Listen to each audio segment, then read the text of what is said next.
Welcome to week 3. You've survived up until week 3.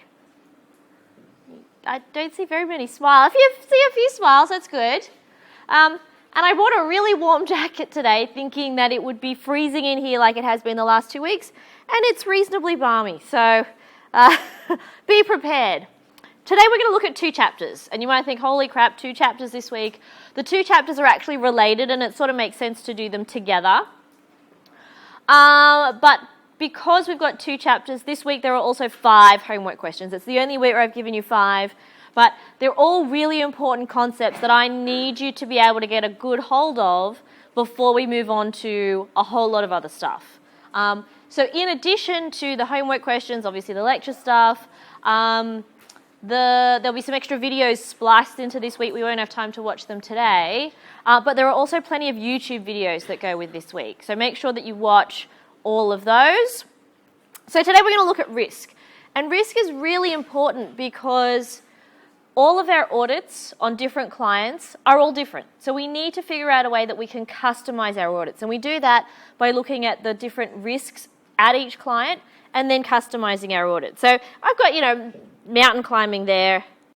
Here's another form of risk, something a little bit more relevant to what I'm used to seeing, which is a 2-year-old climbing on anything that looks like it can be climbed on, even though it shouldn't be. So he actually purposefully tipped over the water table to try and climb on it, and then about 30 seconds after that he fell over. I was there to catch him, but you had to make sure I paused and took the photo. But we need to think about risk. What risk could we be exposed to as the auditor doing the audit? And then what risk could exist at our client? That mean more errors. So the sorts of things we're going to learn today, we're going to look at the different phases of the audit. So there's 3 different stages. This is really key. We're going to look at understanding the client. That is really, really important. It's the foundation of our audit. We're going to look at fraud, going concern, corporate governance. We're going to cover just briefly IT. And then a little bit on closing procedures. So we've got quite a lot to cover in Chapter 3, and then we'll move on to Chapter 4. So here are our stages of our audit. All right. So we've got risk assessment, understanding the client, identification and strategy, and materiality. So that part is pretty much the planning stage. All right. So that's planning our audit. Then we have our responses to risks, and this is really executing the audit and also collecting evidence. And then we have our reporting phase, which is our opinion. So really, weeks 1 to 6 is mostly about this bit, the first bit here. All right? So this is mostly what we're covering through the mid-sem. And then this stuff, the risk response and the reporting components, those are all for the second half of the term. Okay? So we spent the first week sort of getting an overview, the second week talking about environment, and then we're going to spend weeks 3, 4, 5, and 3, 4, and 5, and 6, 3, 4, 5, and 6, looking at these ideas of planning and risk and developing a strategy for our. So what do we have to do in the audit? We have to plan an audit to reduce risk to an acceptably low level. And you might think, well, what on earth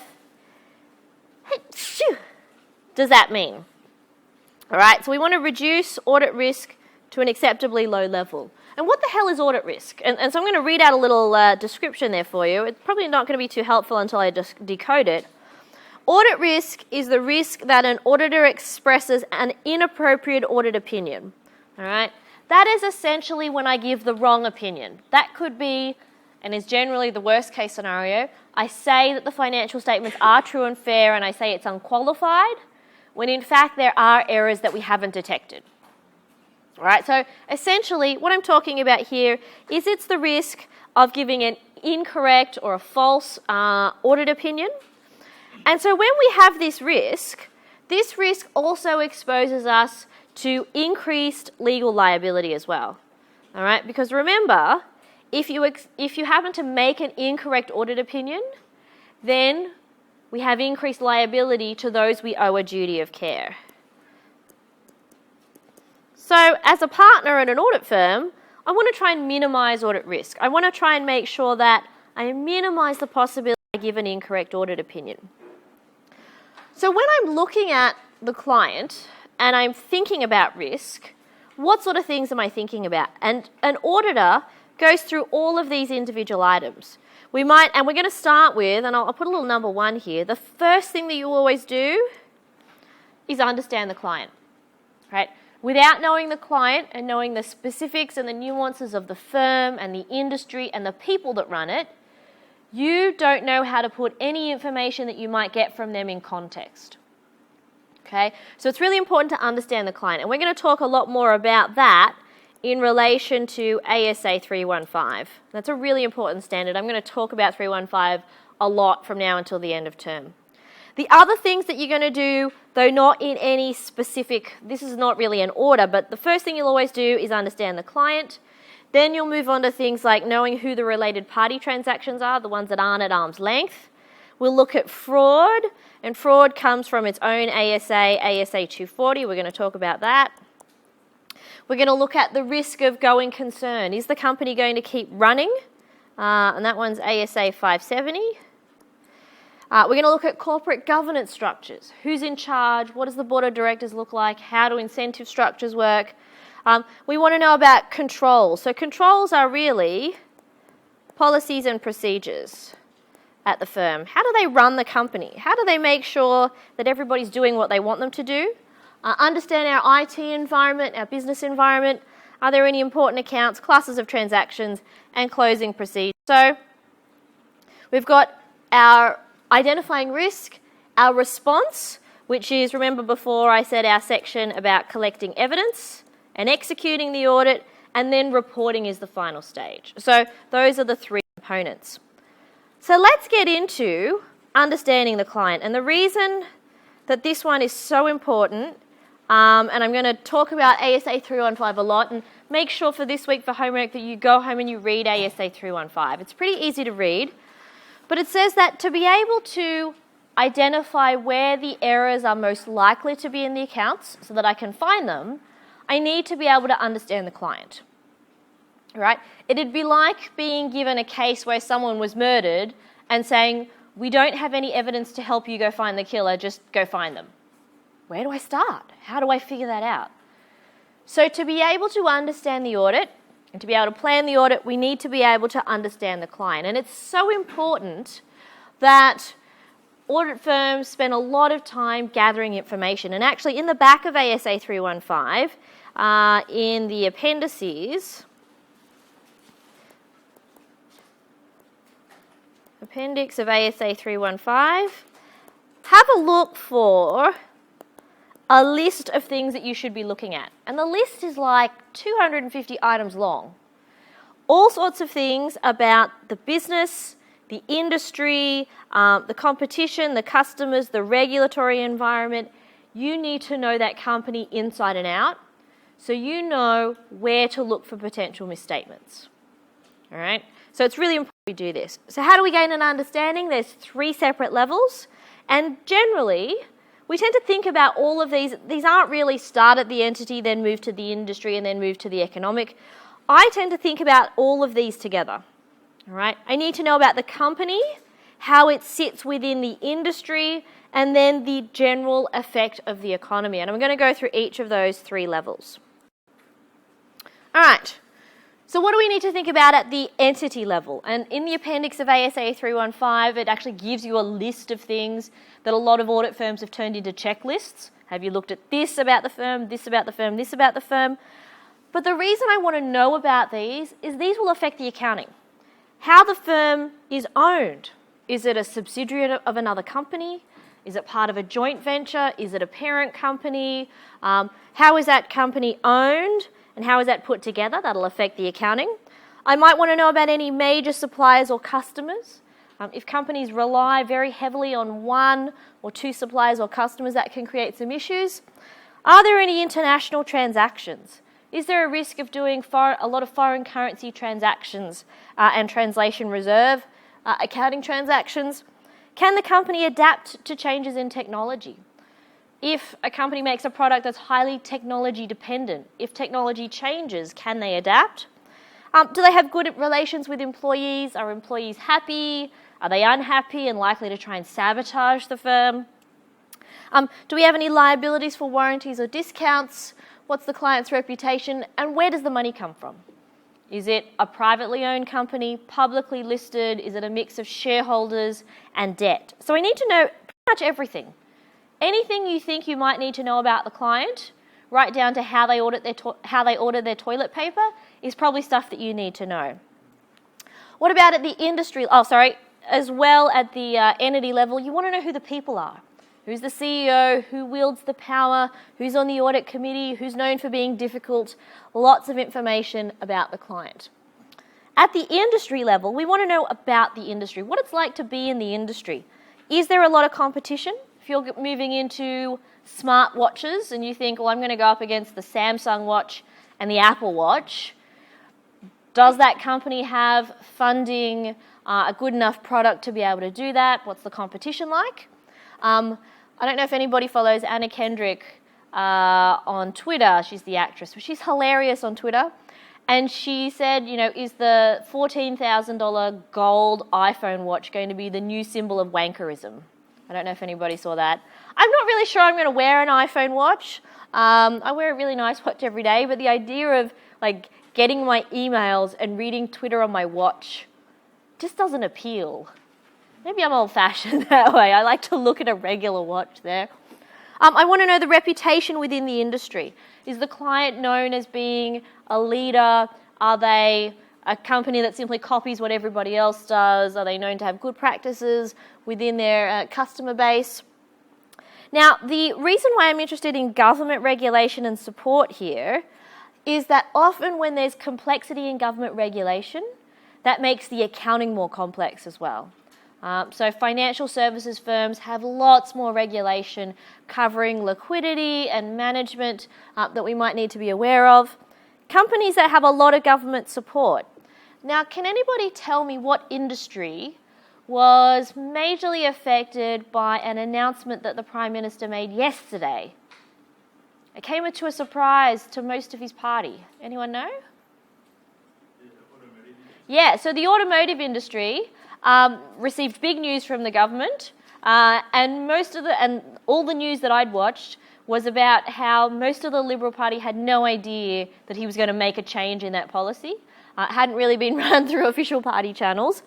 But for some companies, they might be highly reliant on government support. If you receive a government subsidy or you receive import or export protection of some sort, then losing any of that government support might have a big impact on that company's ability to survive or its ability to be competitive.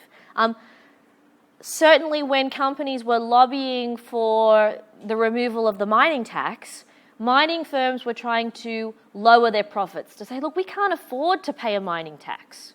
If you pay a mining tax, this is what's going to happen to the rest of the mining industry. So certainly there is room for manipulation either to make you look really poor, like, hey, we need government help, or the opposite. Oh, look, remove the protection from our competitor because, look, we can be profitable so they can be too.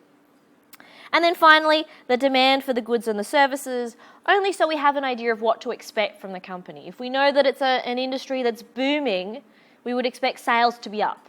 But then if we saw sales were down, I'd go, well, that doesn't make sense. Everyone in this industry is making money. So I know the client, and then I need to know the economy. Interest rate changes, certainly that's Australian and international. There's certainly lots of rumour about an increase in US exchange rates, and that's only driving the Australian dollar down even more. So there could be interest rate changes. In addition to interest rates there, I'm going to add foreign exchange rates as well. If you're an international company, then certainly movements in foreign exchange are going to affect your potential misstatements in foreign currency translation, in valuation of overseas subsidiaries, and consolidation of overseas subsidiaries as well.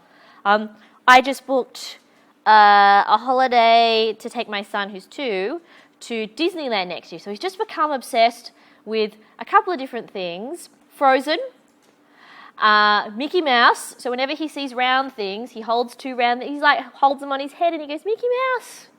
It could be pancakes, it could be pieces of orange.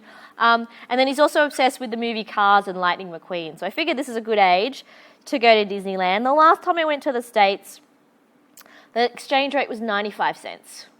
So my last air ticket to the States was $1,200 return Sydney, LA, New York.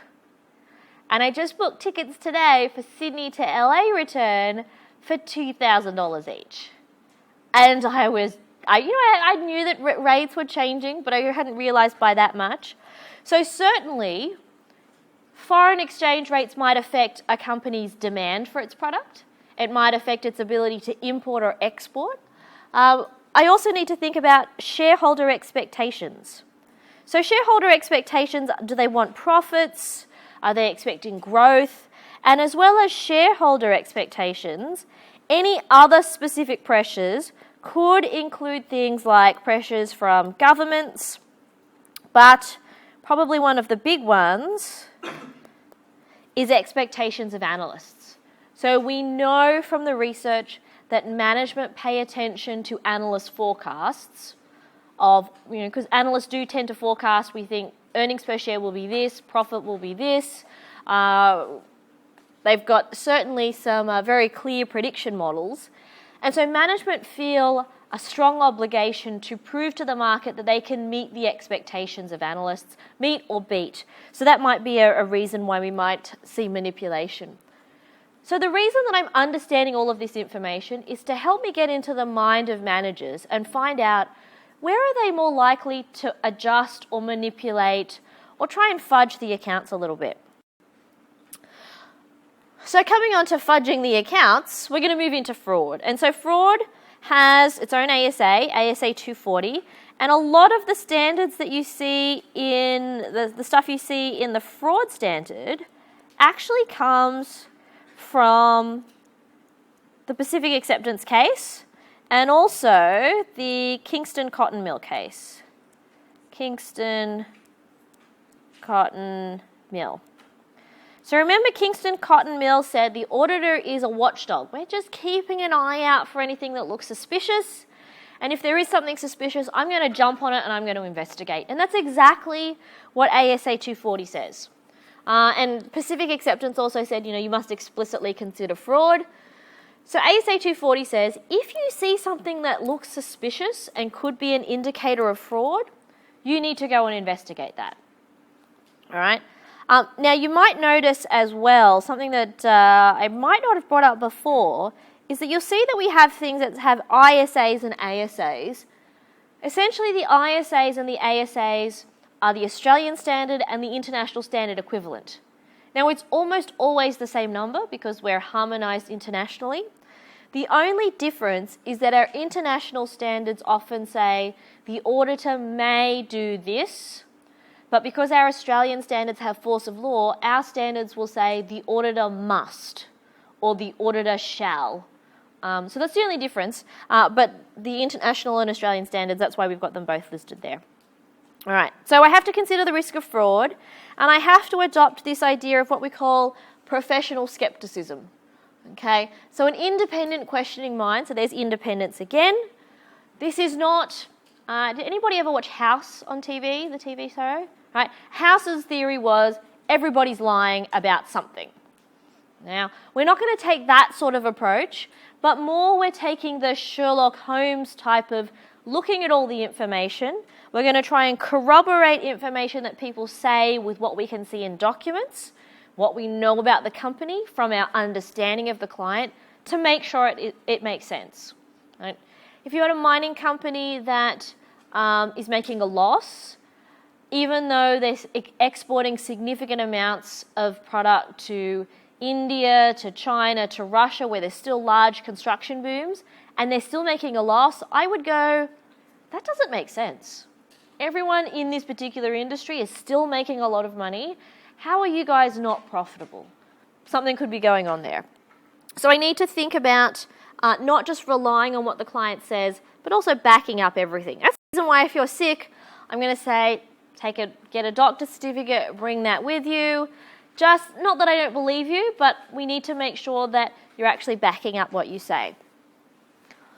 So what things are suspicious that might lead us to search for fraud? And these actually come from, in the appendix of ASA 240, there's actually a list of what they call red flags or fraud risk factors. And so if you see any of these are things that could be indicators of fraud. I once had a client where we had 3 CFOs in 3 years. You might think, what?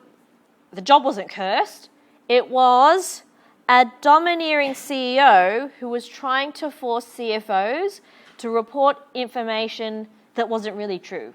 And so, they gave up fighting him on it, and every single circumstance, they just quit and said, look, I'm not doing this. I'm not breaching my ethics and my responsibility to the public to feel like I'm going to lose my job because you're pressuring me to make particular financial decisions. So we're looking for turnover, key finance personnel that refuse to leave because they're hiding something, or they don't want to take annual leave because they don't want someone else doing their job and perhaps picking up that they've been engaged in fraud. If you pay people poorly, then they're going to try and take what they believe they owe in other ways, right? Stealing equipment or taking home goods and services. If there's a complex business structure, people might try and hide fraud through complex transactions. If there's no internal audit, if they've had a lot of auditors in the last few years, that can be a bit suspicious. Any unusual transactions. So the company's average sale is normally $2,000 and suddenly we have a $50,000 sale. Where did that come from? Could that be real? We need to ask ourselves all those types of questions. Now we have 2 types of fraud. Financial reporting fraud or fraudulent financial reporting, which is essentially lying about the numbers. Oops, and I can't spell.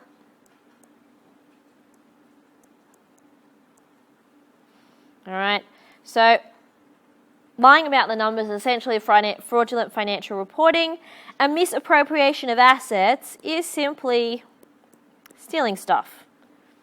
The university, especially up at the cafeteria up there, tends to find that there's a lot of theft of cutlery, plates. When we used to stock the good toilet paper at the university and before there were locks on the toilet paper rolls, lots of toilet paper used to go missing. But, we're not interested in the little stuff. So if you've taken home a pen or a packet of Post-it notes, then that's not the stuff we're interested in. I read about a case where one guy who worked at a coffee processing plant had stolen 1 kilo of coffee every day for 45 years that he worked there. That's a lot of coffee to drink. I don't know whether he gave a lot of it away, but certainly lots of different things can be stolen, laptops, furniture. But the one thing that's really hard to worry about, and certainly people can steal money, is the theft of time. So I know some companies, or one particular insurance company, that is so worried about employees wasting time on Facebook that you can only access Facebook during the official lunch break hours, which is 12 and 2.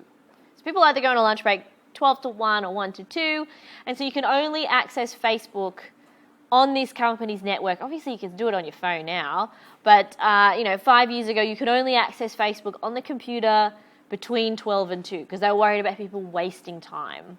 So time's the biggest one that gets stolen. That's people like sitting around the water cooler chatting for half an hour. We'd be in big trouble here at the university if that was the case. I'd probably sit and have coffee with my colleagues a lot more here at university. So how do I think about whether there's a possibility of fraud? And there's actually an error here. For these two, swap them around. There. This is what we call the fraud triangle. All right. So there's typically one or more of these things that could be indicative of fraud. And the first one is an incentive or a pressure. That pressure might come from management of meeting a monthly target. It could be an internal pressure of, I'm addicted to the poker machines, all right, and I need to steal this money to feed my poker machine addiction. There was one woman who'd stolen like $15 million from a government agency, and she was addicted to buying designer clothes. So she'd spent fortunes at Burberry and Chanel and all those sorts of places, but she didn't actually buy clothes that fit. She also had this dream of losing weight, and so she'd bought clothes smaller because that was her goal. The government did recover those and did sell them at auction, but nowhere near what they were worth. I don't know why, because they would have all been brand new with tags. So there's lots of incentives or pressures that can come from within the firm. It could be management. It could be right down to junior staff. Then you've got opportunities, all right? That's the nobody really checks. Oh, look, nobody counts the cash in the cash register at the end of the day, so if I steal $10, they won't notice. Or I never have to give my customers a receipt. So if I sell them something, I don't give them a receipt, I could potentially pocket the money. And then the third one is rationalization, which is an attitude that isn't really great for adhering to company policy. So everybody is stealing a laptop computer, or everyone is taking home, if you work at a shoe store, a pair of shoes, or biscuits that are broken, if you work in a supermarket. So there can be rationalizations. And that rationalization often comes from poor compensation. If you don't pay people a lot of money, they're going to say, I deserve this $2 million that I'm stealing. Right? I've worked hard for 20 years and I've only received CPI as my pay rise. They've passed me over for promotion time and time again. So the money that I'm stealing, I feel like I deserve. And that's typically an attitude that people often have in regards to fraud. All right, the next one, going concern. Going concern is this idea that the company will continue in the foreseeable future. And that's where it gets a little bit tricky, because the foreseeable future could be a really, really long time. All right, if you go back to Pacioli and the genesis of accounting and our original accounting principles, going concern is based on the idea that the company will continue indefinitely. But as an auditor, could I give an opinion on the company's going to continue forever? Do I have enough information to say, yes, this company's going to go on forever? I don't really. Unless I have a crystal ball, that's going to be pretty difficult. So for us as the auditor, the foreseeable future is 12 months. Right? I've got 12 months to look into the future and try and say, is this company going to remain afloat? Because I have a responsibility under ASA 570 to actually disclose in the annual report if I think the company is not going to last the next 12 months. So can they pay their debts as they fall due? All right. To do that, we look at a few things. Going concern is a really interesting topic at the moment. In difficult times, it gets more of a focus, as you would expect. In better times, when companies are doing better, they've got better results, there's less focus on the valuations of assets, impairment doesn't seem to be an issue. Going concern tends to be focused on less.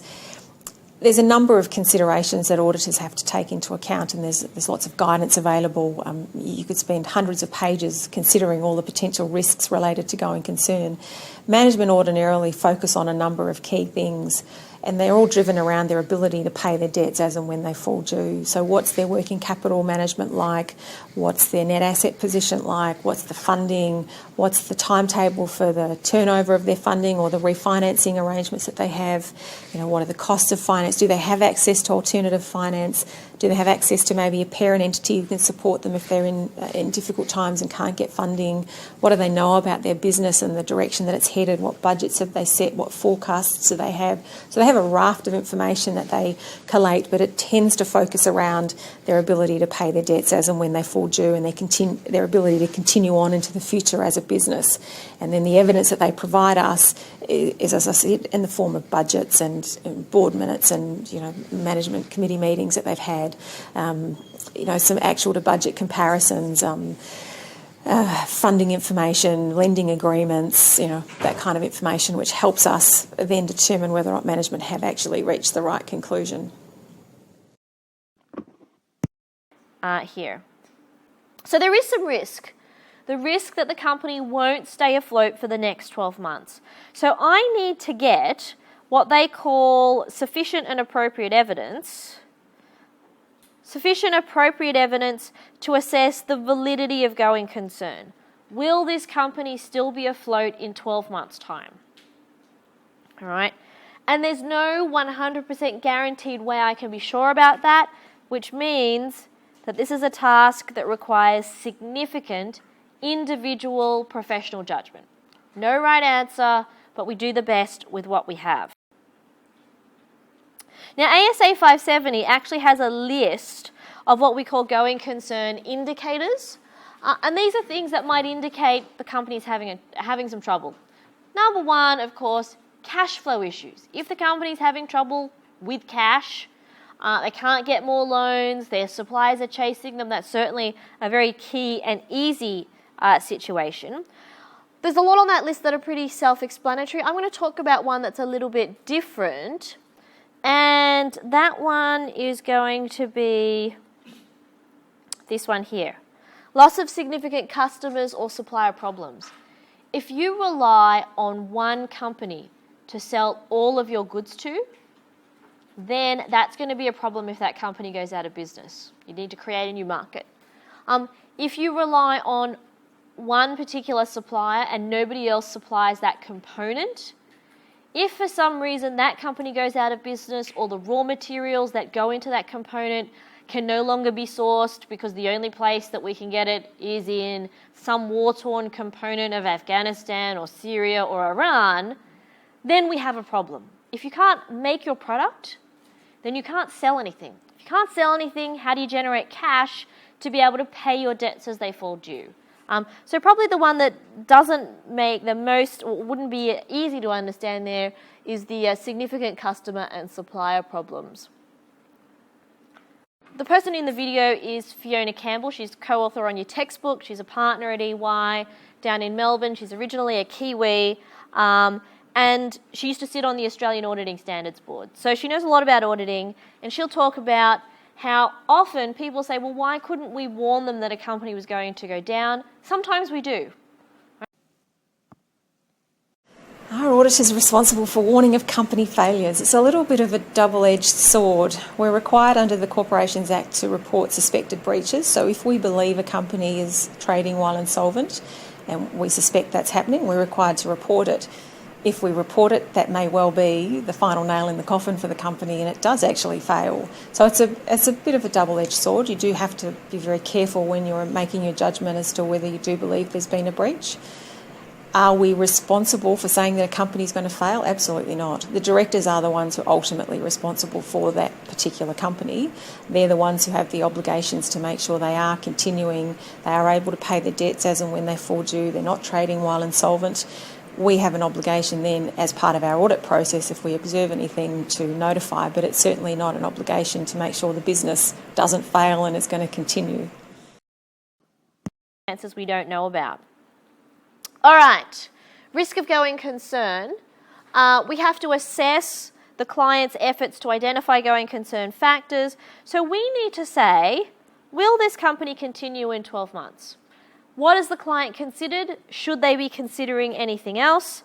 And if there is some risk, we do some extra investigation. So what we do is we look at the viability of the company. Do they have any plans in place? All right. So if you're a smartwatch manufacturer and you're about to go down the toilet and you tell your auditor, I've got a plan that's going to take 50% of Apple's market share, I might go, unless that plan is like flexible watches that don't need batteries and don't need recharging, that are smartphone type of things, then your chances of making that happen and stealing 50% of Apple's share is pretty low. So the viability of your plan isn't great. So we actually need to do that. And we'll talk about that a little bit more towards the term. And then I also need to look at what we call mitigating factors. All right. So mitigating factors are there things that could help the company? So is there any help on the way? Is it from a parent company? Is it from another financial organisation? If we need cash, can we do it through debt or through equity? Now, if there is a problem, and the company might not be able to survive the next 12 months, I need to think about disclosing in my annual report, and that's included in the AASBs as well as our auditing standards. All right, corporate governance. Corporate governance is really about accountability and decision making.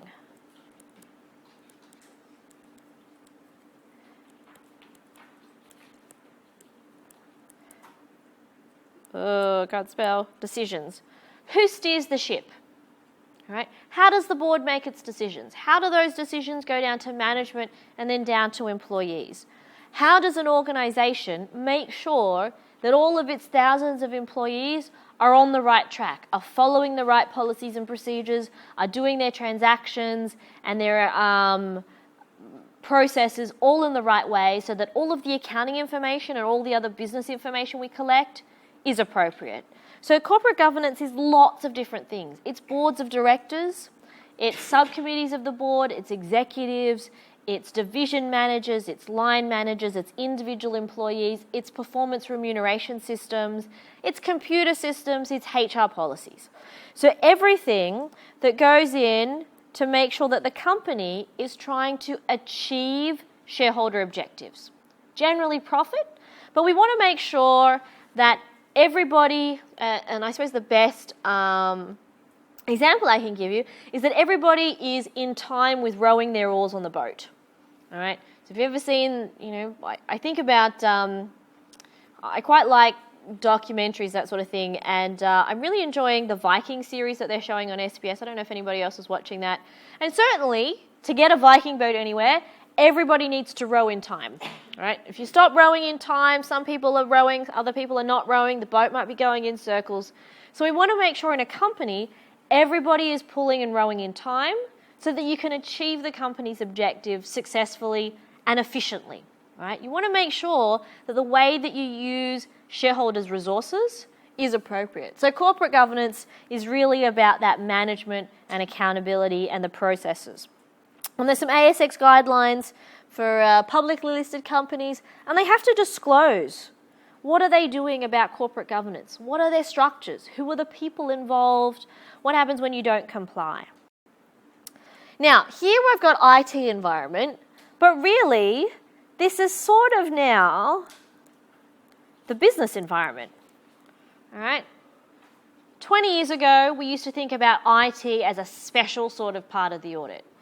Now, IT is embedded into every part of the audit. IT helps us do our audits. All of our client transactions are automated. They store everything electronically. So, IT environment really means the environment that the company operates in. And so, there's a couple of key risks that we need to be interested in. The first one is unauthorized access. All right? Who can get in to change student marks? Who can get in to change timetables? Right. Who has access to the Colonel's 11 secret herbs and spices? So often companies might have a lot of proprietary information that helps give them a competitive advantage. We need to make sure that that's secure. There was an instance a couple of years ago where an executive assistant at Pepsi had used her boss's password to access the secret recipe for Pepsi, and she took it to Coca-Cola to try to sell it to them. And it was actually the Coca-Cola executive that she approached that turned her in. He actually rang Pepsi and said, we have one of your staff here who's a little bit disgruntled and is trying to sell us the formula for Pepsi. We haven't looked at it, but we thought you should know. So certainly access to data can be really crucial. A friend of mine, her husband works for the Defence Signals Directorate, which is basically an organisation that processes intelligence reports that feed into Australia. And at his workplace, computers don't even have USB ports. Right? They're so paranoid about information being taken off on USB that they don't even have ports for USBs on computers. Everything has to be done over the network. They're really, really worried. Now I'm trying to remember what year this was. I think it was about 1999. One of the big investment banks was worried and they were concerned they had a leak of employee information. They were worried that someone was copying analyst reports and distributing them to competitors and to the market before they'd actually been fully vetted. And so they were so concerned that they actually superglued up all of the USB ports on existing desktop computers. So you've got to be a little bit careful there. Are there passwords? What's the security? And then the other one is errors in programs. That could be accidental, like the programmer made a mistake, or it could be intentional. I've happened to program, I'm working at the bank and I've got my savings account with them, and I've written a little program in there that takes 1 cent off everybody's account and deposits it in mine. Probably 1 cent most people wouldn't miss 1 cent coming out of their account, but coming out of millions of accounts could add up to something really large. So we could have errors in programs, we could have people changing programs, or programs that don't work when they're supposed to.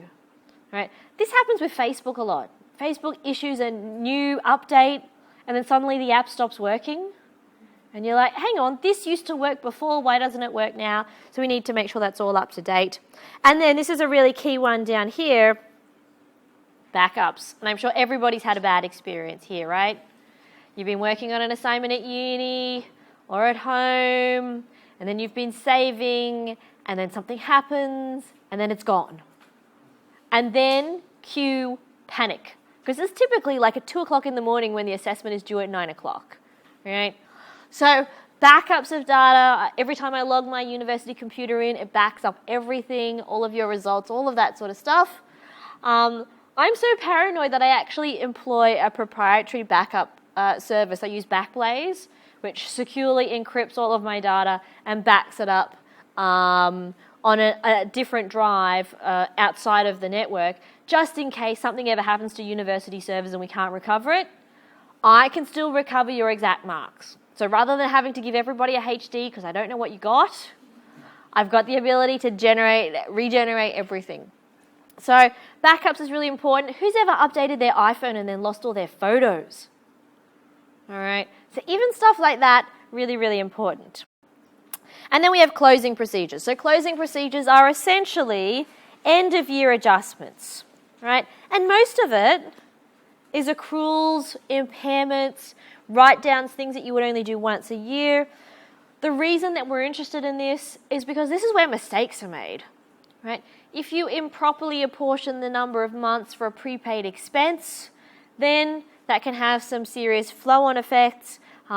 You might have goods that you've sold but not yet delivered. Those need to be transferred into an unearned revenue liability. So we certainly need to understand the risk of their closing procedures. So we're checking a lot of accuracy of stuff, making sure they're doing that all correctly. All right, so that is chapter 3. Whew, okay. Here's where it gets good. This is where the meaty stuff is. Probably the other stuff was sort of background. Now we're getting into the real nitty-gritty of auditing. So we're going to look at audit risk, materiality, strategy, and then analytical procedures. Those are probably the key 4 things out of this chapter I want you to take away. So remember before I talked about how audit risk is the risk that I give an incorrect opinion, and also the risk of being sued. All right, so I have this big issue around legal liability. So if I'm a partner, I want my audit risk to be as low as possible. That says low. Hang on, let me erase that and start again. Bad writing on my part. All right, we want our audit risk to be low. As a partner, I would be stupid to say I want high audit risk. I want there to be a high chance that I'm wrong, a high chance that I get sued. You probably wouldn't stay an audit partner for very long if that was the case. So my whole process of an audit is about trying to make sure that I give the right opinion. I do everything I can to minimize the risk that I forget about something or that I miss something. Now, there are some things to think about.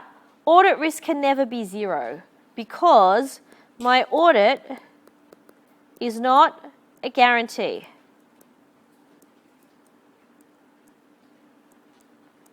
All right, so I can do everything I can to keep my audit risk low, but I can never make it 0 in a 6-week period, right? I'd need to check every single transaction for that to happen.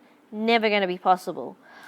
So what I want to do is I want to try and reduce the risk by responding to things that I find in the environment, all right?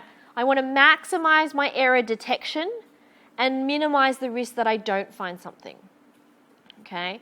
So think about crime drama. Right? I love watching procedural crime drama on TV. So hands up here who's left-handed besides me. Okay, so we've got a few. That's good. Sometimes when it's just me, this becomes a little bit difficult to do.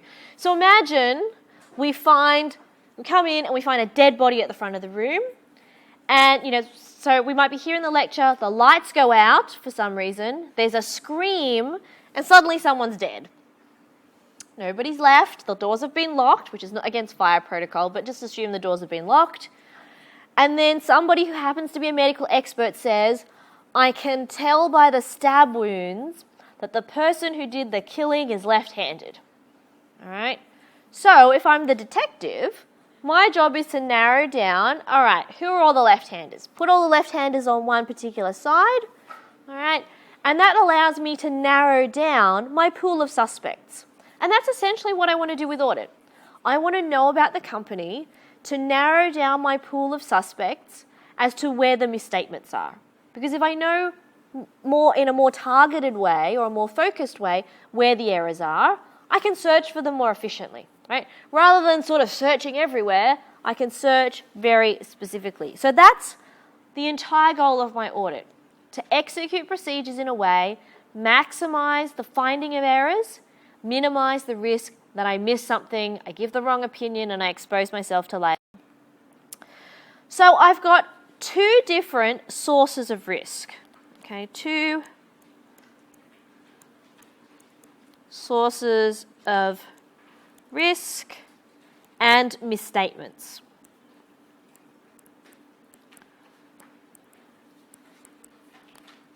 Okay, the first one is risks that come inherent to the firm. All right, and so this is a really new concept, and this is probably the hardest concept to get in the first half of the course. So companies have what we call inherent risks. Inherent to a company's DNA, its structure, the business, how they operate, there are some things that are going to be at greater risk of error. Think about Qantas. We've looked at Qantas in FSA, in ASR a lot. So if you think about Qantas, they're a company, how many different countries do you think they fly to? Lots, right? How many different countries do you think they sell tickets in? More than that, right? So they sell tickets in all of the time zones around the world in every single different currency. And tickets are sold in advance. So you might buy a ticket in May for travel in September. If we've got a 30 June year end, when does that revenue get recognised? And at what date should I do the foreign currency translation reserve for that transaction? Now think about how many plane tickets would be sold in a year. Add that complexity of buying a ticket now for sometime later in the future, add the complexity of foreign currency, and then you have a greater probability that there could be errors within the financial statements in relation to those components, just because there's more complexity in the process, all right? Qantas can't change this. It can't change the fact that they fly to a lot of countries, they sell tickets in a lot of countries, so inherent to how they operate, there is a greater risk, okay? Any company that has foodstuffs, Woolworths, Coles, McDonald's, has a greater risk of inventory going off because the food goes bad, all right? They're not going to have that problem at Officeworks where they sell stationery. Their risk, I suppose a risk at any retail organisation, inherent because it's retail, is a risk of theft. People are going to steal stuff because they want things without paying for them. So inherent risks, we need to think about things that could be causing misstatements the company can't do anything about. That's just the nature of that industry. So what we're looking to do is we're going to identify accounts that are at most risk of material misstatement and related assertions. Now, who's ever heard of the term assertion before today? Anybody? a few people, that means this is a new language, right? So auditing is about teaching this new language. So an assertion is a statement of truth, something that you think is true, all right? So I will say, I think my 2-year-old is the cutest 2-year-old ever, right? That's an assertion I make. And then it's the auditor's job to check whether that assertion is true. So they would need to look at other 2-year-olds. They would need to look at my 2-year-old and critique him based on some criteria of 2-year-old cuteness to be able to give an opinion. In accounting, the auditor's job is to look at the financial statements, which is what management is saying, here is what we think is true about the company. And we're checking those assertions of truth against the AASBs, which are our specific criteria of what the number should look like. Okay? So that's going to be our job. I'm going to need to look at what is unusual or a feature of the company that means that some account is likely to be misstated. Right? I love Haig's chocolate. Does everybody know Haig's up at the Strand and at QVB? I love that chocolate. All right? But there's always going to be a risk with chocolate. You've got food spoilage. Though, it's too delicious to not eat before it goes off. But what about the risk of breakage? Right? What happens if somebody knocks an Easter egg on the floor and it breaks? There's a risk that we're going to have to write off some inventory. Yep. So we need to think about that inherent risk stage. And then risks become more complex or more likely when there's complexity, there's a risk of fraud. Transactions are unusual because people might not know how to do them. They have accounting or economic significance. They might be used in measurement for performance, or they've got related party transactions. Anytime you transact with the director's wife, the CEO's husband, those transactions might not be genuine or at arm's length. The second source of risk is from the controls, all right? And the controls are simply our policies and procedures, all right? And typically, a lot of those controls are based in IT. Who can log onto a computer, who can access accounting data, who can do a journal entry, etc. So what I need to do is I need to identify places where, or accounts that might be more at risk of error or misstatement because of either an inherent characteristic of the firm or a breakdown in the policies and procedures. Right? Nobody might count the cash register at the end of the day and people think, oh, I could steal. That's sort of an inherent risk of theft and a control because nobody's doing the checking. And so once I've identified these potential accounts, what I'm going to do is I'm going to test those specific errors or areas to look for those errors. And that's going to be my entire section for the course. So here's the audit risk model, and you'll see it here like this. You'll also see it in a couple of different ways, and I'll just type this up here.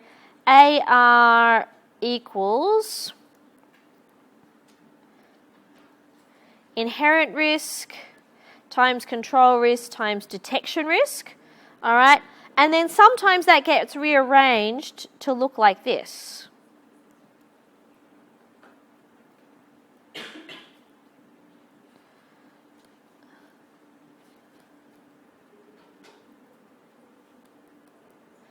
All right.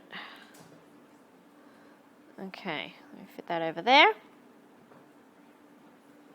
All right.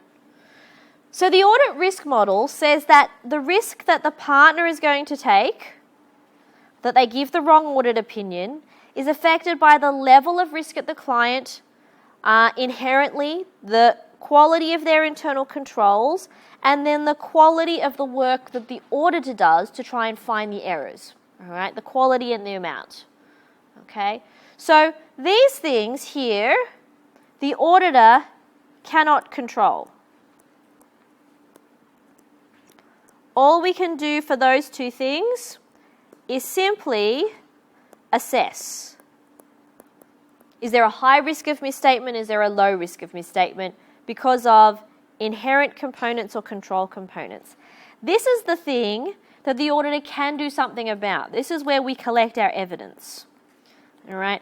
And we use our detection risk, and we're going to learn how to calculate that, to determine how I'm going to go about gathering evidence to make sure I identify all of the errors caused by these two things. All right? So, when the inherent and the control risk are high, and here this means a high risk of error, then do you think I want to do more work or less work to try and find them?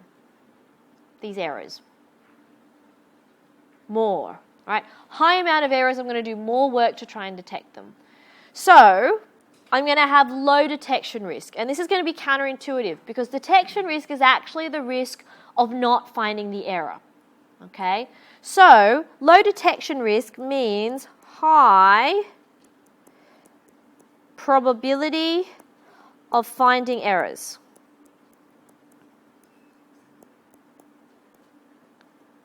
Okay? Conversely, if the client has low inherent risk and good controls, then I don't need to do so much searching because there's not going to be too many errors to find. That means that I can take a high detection risk approach. Now, what I want everybody to do is make sure you watch the YouTube videos that go with this topic. Right? There are three. Number one, the basics of the audit risk model. Number two, it should be called non-detection risk, which will go through detection risk in a lot more detail. And number three, audit strategy. All right. So even if you don't go back and you don't watch the lecture video again, go back and watch those YouTube videos. Those are really going to be crucial. All right. Materiality. This is a new concept. Okay. We've heard about it a couple of times. What is materiality? Materiality is some dollar value, typically, of amount of a transaction or a balance that will make the decision makers change their mind about something, about deciding to invest or hold their shares or sell their shares. It would mean an amount that means that the decision maker would make a different decision. Now that means that the amount for Rupert Murdoch is going to be different to the amount that my dad might have considered important when he ran an Italian cafe. So my dad, his business venture just before he retired was an Italian cafe/restaurant. You might think that's weird because we're Chinese. It totally is. Doesn't do any of the cooking, but he does make a really great coffee. But he decided that for him, at the end of the day, he wasn't worried if there was $5 missing from the cash register at the end of the day, but $200 going missing was something important. All right? Now, if you're at Woolworths, $200 missing out of all of the cash registers at the end of the day is a drop in the bucket. So, for my dad, $200 was material. For Woolworths, the materiality level might be more like $500 at the store level. I once audited a multi-billion-dollar international company, and they were only interested in errors bigger than $10 million. Right? So any errors less than 10 million, look, find them. If we find them, that's okay. But I'm not particularly interested. There were rounding errors of more than $10 million in this particular organisation. So we need to figure out this amount. And as a result of every firm being different, it means that there is no one single answer. Now, we typically have two types of materiality: quantitative, which is typically the dollar amount, all right, and qualitative. So any type of fraud is material even if it's under the dollar value threshold, because fraud is an indicator that we lack internal controls, there might be poor attitudes, or there might be pressures to commit fraud. Related party transactions are always going to be qualitative, but generally we look at quantitative as the start.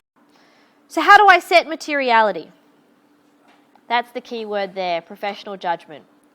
Every single firm is different. Even the same client in different years might have different levels of materiality because circumstances in the client change, or management in the client change, or the environment or the industry suddenly becomes a lot more dire or competitive or fragile, and therefore materiality changes. So this adjusts all the time, right? I start by setting a materiality at the beginning of the audit. If I find fraud, I'm going to adjust my materiality. If I find a lot of risk, I'm going to adjust my materiality. So typically firms all use different methods, and they all use some sort of percentage of a benchmark, and you can have a read about that in your textbook. Here's where it gets counterintuitive. Materiality is the dollar value where everything above this level, is something I'm interested in identifying as a misstatement to bring up with management to get them to adjust before the reports go to shareholders. So if I'm interested in finding more errors, what I actually want to do is I want to set my materiality lower, because that'll allow me to bring this little section here into what is now considered material. All right. So when we set materiality lower, it typically means that we have more evidence to gather because we're looking for more errors. All right.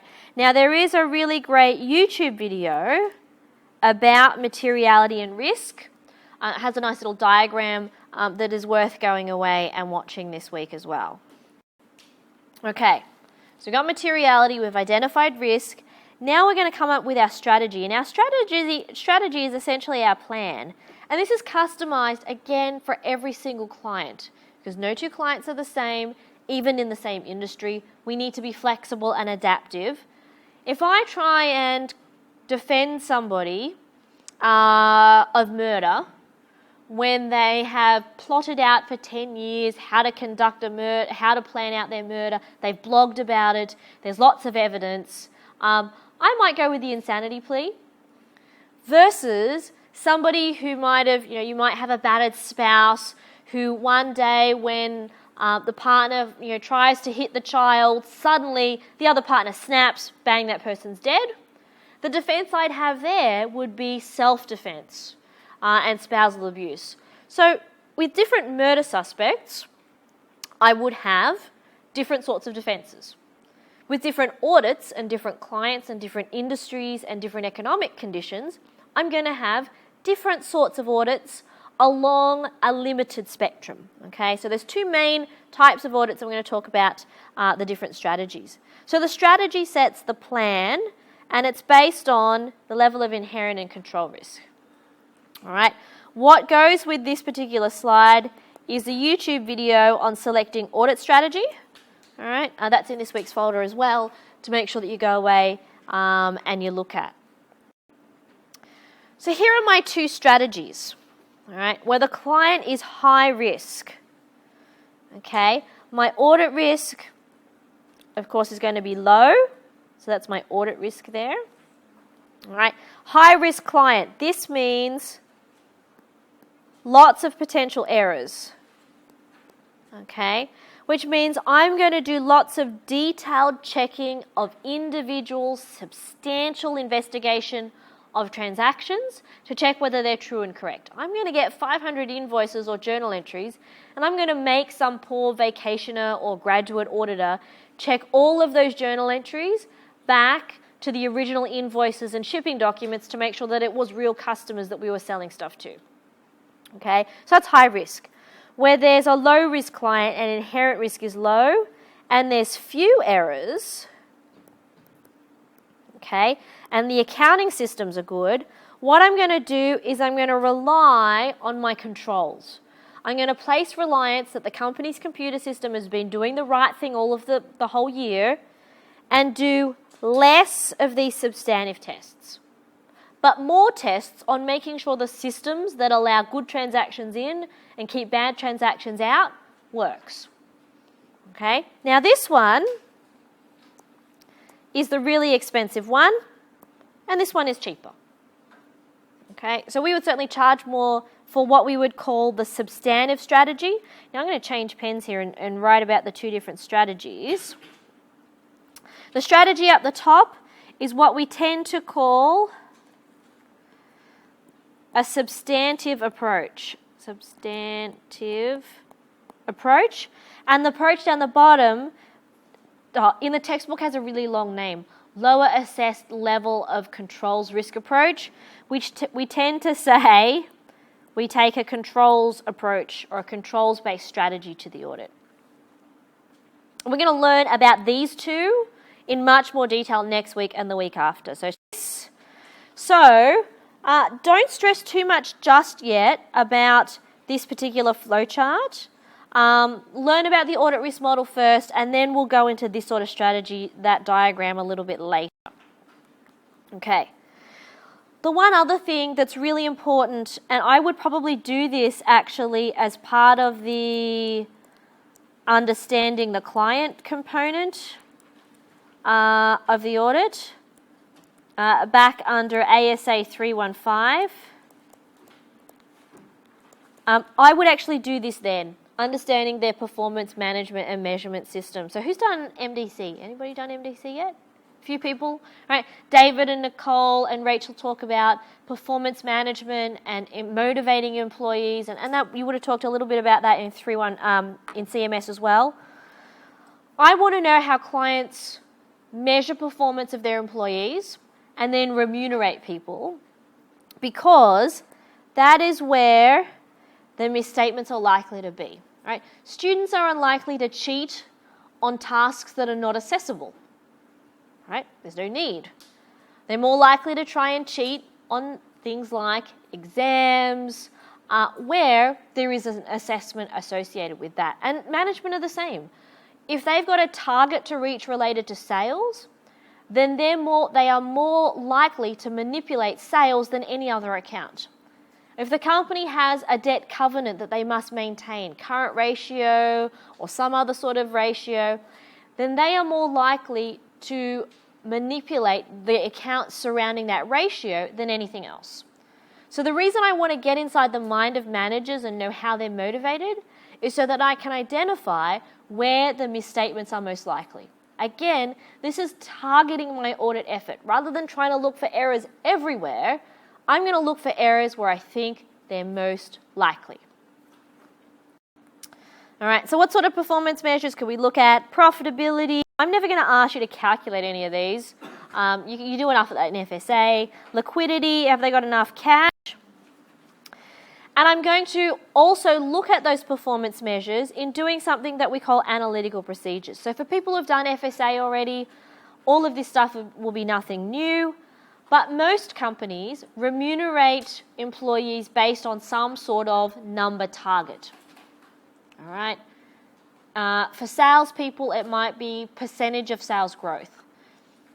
For warehouse staff or production staff, it might be minimizing wastage. So if you can meet some sort of low wastage target in production, then you might get your bonus. So one thing that we do is we do analytical procedures to try and get an overall feeling for the firm. In FSA, you use APs to try and value the firm, but here we're going to try and use it to identify potential red flags. So I'm looking for things that might be unusual fluctuations. All right. Sales grow fairly steadily at 10% a year, and then one year we have 60% sales growth. I'd be like, what's up with that? Where did that come from? Is it a new product? Is it a marketing campaign? Or is it a new performance management system that evaluates employees based on sales, and therefore they might be overstating sales or creating fake customers to try and reach that target? So I want to try and identify accounts that are at risk, and I'll show you how. All right, common things, and these all come from ASA 520. All right, these are all listed there. Simple comparisons, this year and last year, and that can be done as a dollar or as a percentage change, right? And the reason I look at a simple comparison and percentage change is often where I start, is because I want to get a feeling for how the firm has moved during the year. More inventory, less inventory, more sales, less sales, more marketing or less marketing, to get a general idea. So here's some examples of the percentage change. Common size analysis is something that you can do. And then the other one, so most common is the percentage change that I've seen, and then ratio analysis. Because I want to take everything I know about the client, all that stuff from ASA 315, so all of the knowledge that I get from ASA 315, I want to compare to the financials. I'm not going to run out of room. All right, I don't recommend going around the page in the exam if you ever have to do that. All right, So all of this knowledge, all of this information about employees and the industry and the economy and how they produce stuff, I'm going to compare that to the numbers to see if it really does make sense from a big sort of bird's eye overview. So, and I'm not going to make you calculate the ratios for that sort of stuff, but the important thing is interpretation, okay? So let me give you an example. Sales is up 15%, but cost of goods sold is only up 5%. That's a bit unusual, right? Because if sales growth is 15% and COGS is only 5%, I know something doesn't quite match because the journal entry is debit accounts receivable or cash, credit sale, debit COGS, credit finished goods. So I know that they should move together in terms of percentage change. So what could be going on? This is where it twigs my imagination. I generate hypotheses or potential explanations. Number one, sales price went up, right? But cost remained the same.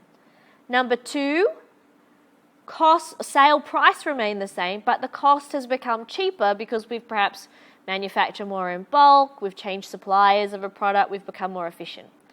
Number three, we do a combination of price goes up, cost goes down. Number four, the computer system might be broken. It's doing the sales part of the journal entry, but it's not doing the COGS part of the journal entry. Or number five, employees are creating fake customers that they're selling goods to, but the warehouse isn't recording any goods going to those actual customers. All right? So I'm looking for things that are unusual.